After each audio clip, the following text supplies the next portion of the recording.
ओम नमो भगवते वासुदेवाय। श्रीमद् भागवत महापुराण द्वितीय स्कंध पहला अध्याय। ध्यान विधि और भगवान के विराट स्वरूप का वर्णन। श्री सुखदेव जी ने कहा, परीक्षित, तुम्हारा लोक हित के लिए किया हुआ ये प्रश्न बहुत ही उत्तम है। मनुष्यों के लिए जितनी भी बातें सुनने, स्मरण करने या कीर्तन करने की हैं, उन सब में ये श्रेष्ठ है। आत्मज्ञानी महापुरुष ऐसे प्रश्न का बड़ा आदर करते हैं। राजेंद्र, जो गृहस्थ घर के काम धंधों में उलझे हुए हैं, अपने स्वरूप को नहीं जानते, उनके लिए हजारों बातें कहने, सुनने एवं सोचने करने की रहती हैं। उनकी सारी उम्र यों ही बीत जाती है। उनकी रात नींद या स्त्री प्रसंग से कटती है और दिन धन की हाय हाय या कुटुंबियों के भरण पोषण में समाप्त हो जाता है। संसार में जिन्हें अपना अत्यंत घनिष्ठ संबंधी कहा जाता है, वे शरीर, पुत्र, स्त्री आदि कुछ नहीं है, असत हैं। परंतु जीव उनके मोह में ऐसा पागल सा हो जाता है कि रात दिन उनको मृत्यु का ग्रास होते देखकर भी चेतता नहीं। इसलिए परीक्षित, जो अभय पद को प्राप्त करना चाहता है, उसे तो सर्वात्मा सर्वशक्तिमान भगवान श्री कृष्ण की ही लीलाओं का श्रवण, कीर्तन और स्मरण करना चाहिए। मनुष्य जन्म का यही इतना ही लाभ है कि चाहे जैसे हो, ज्ञान से, भक्ति से अथवा अपने धर्म की निष्ठा से जीवन को ऐसा बना लिया जाए कि मृत्यु के समय भगवान की स्मृति अवश्य बनी रहे। परीक्षित, जो निर्गुण स्वरूप में स्थित हैं एवं विधि निषेध की मर्यादा को लांघ चुके हैं, वे बड़े बड़े ऋषि मुनि भी प्रायः भगवान के अनंत कल्याणमय गुणगणों के वर्णन में रसे रहते हैं। द्वापर के अंत में इस भगवत स्वरूप अथवा वेद तुल्य श्रीमद् भागवत नामक महापुराण का अपने पिता श्री कृष्ण द्वैपायन से मैंने अध्ययन किया था।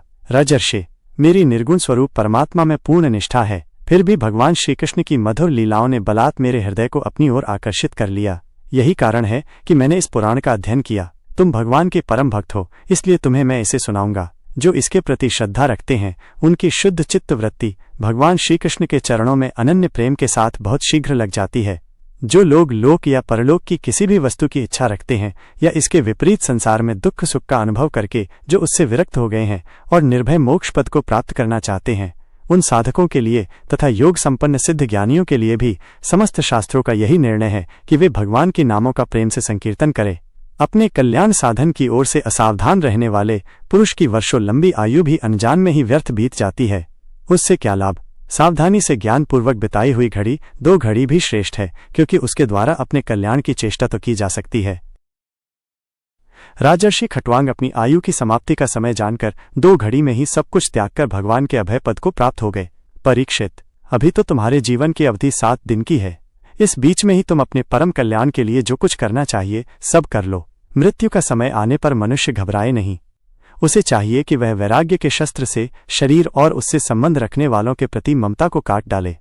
धैर्य के साथ घर से निकलकर पवित्र तीर्थ के जल में स्नान करे और पवित्र तथा एकांत स्थान में विधि पूर्वक आसन लगाकर बैठ जाए।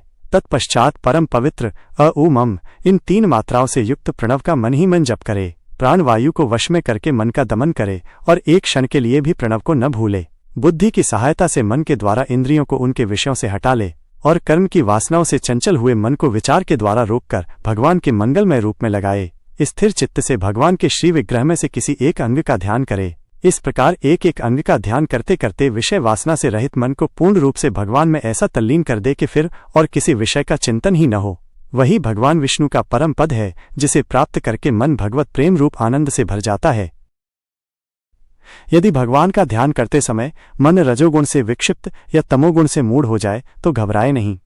धैर्य के साथ योग धारणा के द्वारा उसे वश में करना चाहिए, क्योंकि धारणा उक्त दोनों गुणों के दोषों को मिटा देती है। धारणा स्थिर हो जाने पर ध्यान में जब योगी अपने परम मंगलमय आश्रय भगवान को देखता है, तब उसे तुरंत ही भक्तियोग की प्राप्ति हो जाती है। परीक्षित ने पूछा, ब्रह्मन, धारणा किस साधन से, किस वस्तु में किस प्रकार की जाती है और उसका क्या स्वरूप माना गया है, जो शीघ्र ही मनुष्य के मन का मैल मिटा देती है?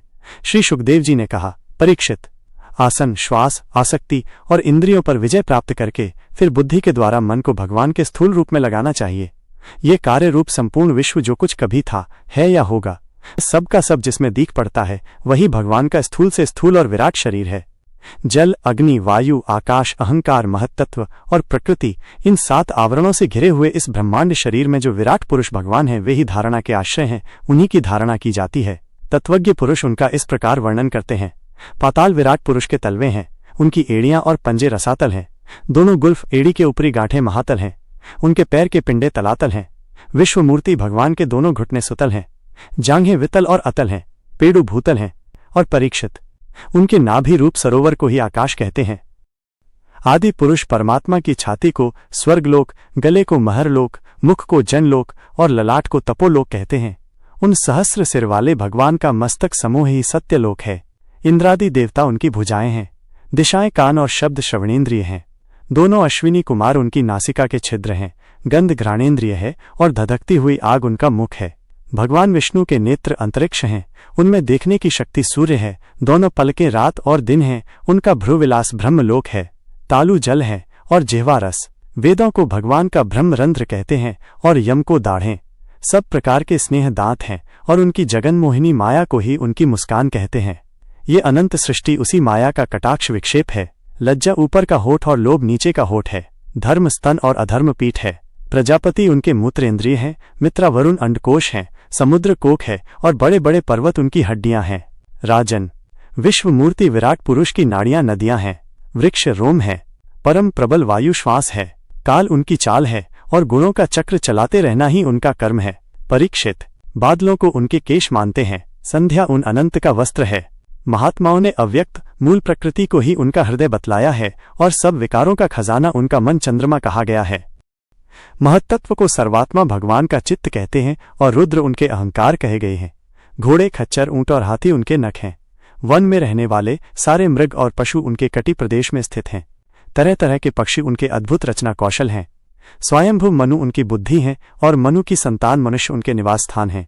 गंधर्व, विद्याधर, चारण और अप्सराएं उनके षड्ज आदि स्वरों की स्मृति हैं। दैत्य उनके वीर्य हैं।